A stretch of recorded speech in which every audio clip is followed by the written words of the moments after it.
Guilty until proven innocent. The Scottsboro Boys. On March 25, 1931, a group of white and black teenagers were hoboing on a train that left Chattanooga, Tennessee, on its way to Alabama.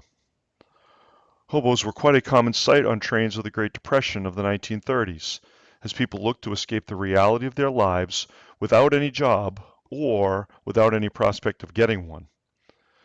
4 teenage boys from Chattanooga, along with 5 from Georgia, each African American, were on board and on their way to Memphis, Tennessee, because of a rumor that there were government jobs there.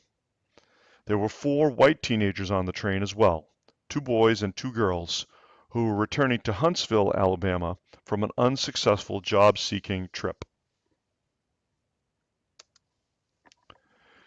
As one of the white teenage boys was moving from car to car, he stepped on the hand of one of the African Americans, leading to a rock fight between most of the people in both groups.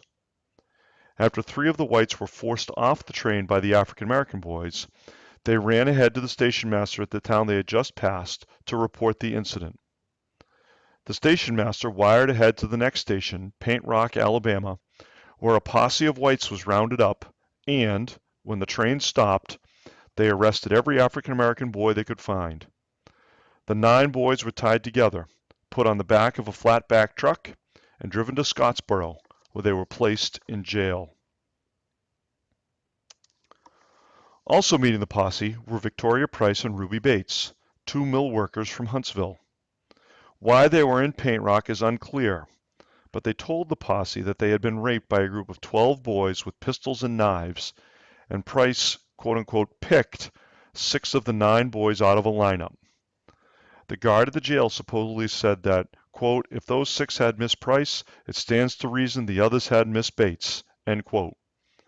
Many whites were hoping for lynching, but the governor called out the Alabama National Guard to surround and protect the jail that night.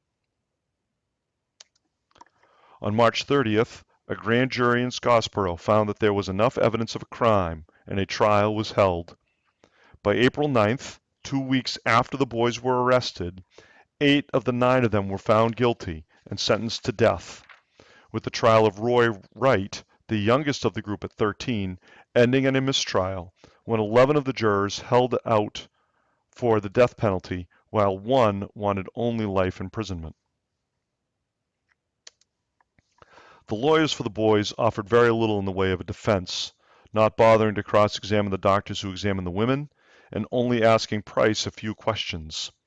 Bates was not asked to explain the differences in between her testimony of the events and Price's.